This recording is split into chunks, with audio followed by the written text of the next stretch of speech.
Right now, many of you need to grab a cup of coffee and wake the hell up.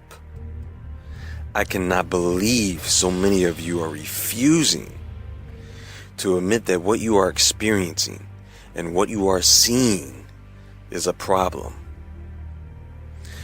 Go talk to some of these people. It's like you're living in a matrix for real.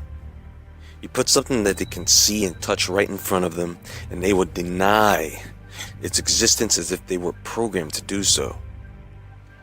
And they are. Take a look around you.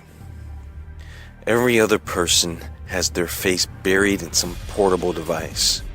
Take a look at the kids today, like they're cyborgs, part human, part cell phone. Take a look at these things, folks. Take a good look, and then take a look up.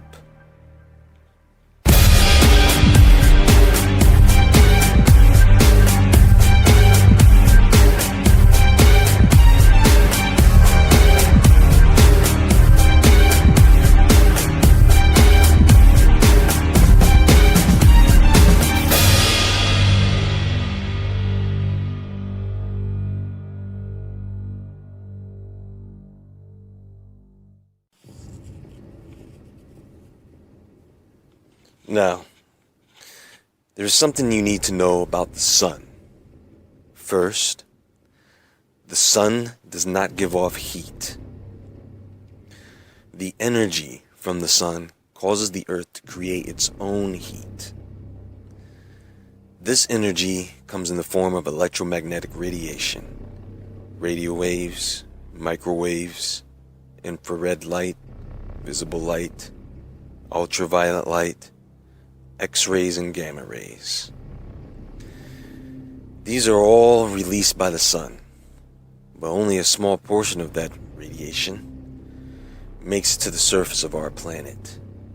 Most radio waves, some infrared and all visible light, and a little UV.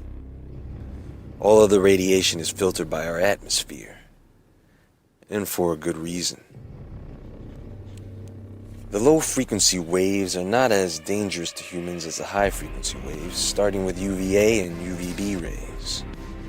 UVA rays are basically harmless, although long-term exposure to only UVA rays can lead to some health issues. UVB rays are about 5 to 10% of all the UV radiation that we get, and is necessary for the body's production of vitamin D. Again, too much of this radiation can be bad. Now, there is UVC radiation, but it's completely filtered out by our atmosphere. If by some odd reason UVC rays did make it to us, we would burn up like vampires exposed to sunlight. The atoms in our bodies would literally be shaken apart. Now, if you took a UVC meter and pointed it at the sun, you should get a reading of 0.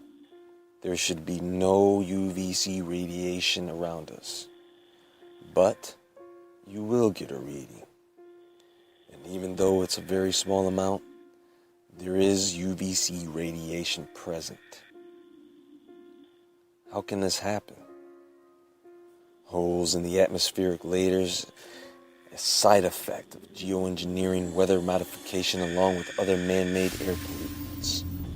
Not to mention the degradation of the Earth's magnetosphere, which also protects us from solar and cosmic radiation. Because of the ionosphere, you can take radio waves, bounce them off of it to transmit signals long distance. If you amplify the concentration of radio waves using machines like HAARP, you can heat up the ionosphere. Take it a step further, and you can manipulate weather and seismic activity. This is not a joke anymore, folks. This is real. They have done it and are doing it. Now, certain weather modification requires there to be certain particulates in the atmosphere.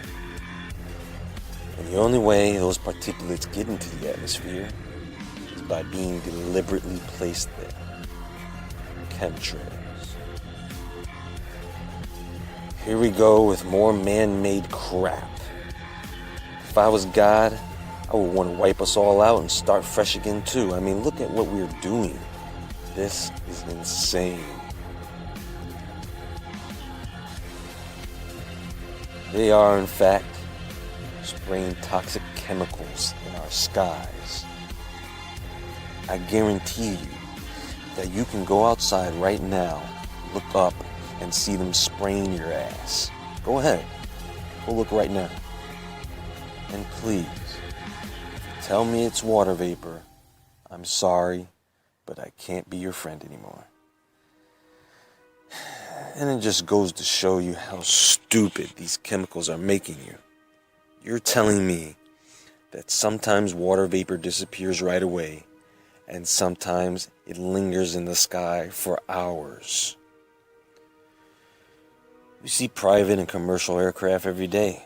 They're not spewing out miles of thick white mist. In fact, the aircraft that are spraying this stuff are so high up that you can barely tell that the aircraft is there at all. It just looks like a white streak moving across the sky. I know what you're going to say. Well, if they are spraying us, then what chemicals are they using, huh? Aluminum, fiberglass, barium, thorium, cadmium, chromium, nickel, mold, fungus, and blood. Just to name a few. And then people say, oh, you're fear-mongering. Well, you know what? When people are afraid, it seems like that is the only time they want to do something.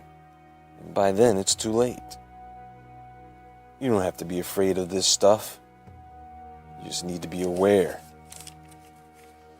But you know, there are those who will just dismiss it. You could point out a UFO in the sky and they'll just say, no, that's an airplane shaped like a disc. And some will force themselves to believe it's just water vapor. And some will believe it's a way to fog up the skies and hide something. Some will believe it's a way to manipulate the weather. And some think it's a way to dumb us down. Whatever your belief, I say to you this. When you start seeing pentagrams in the sky as you walk outside in your robe with your cup of coffee picking up the morning paper, then tell me what you believe.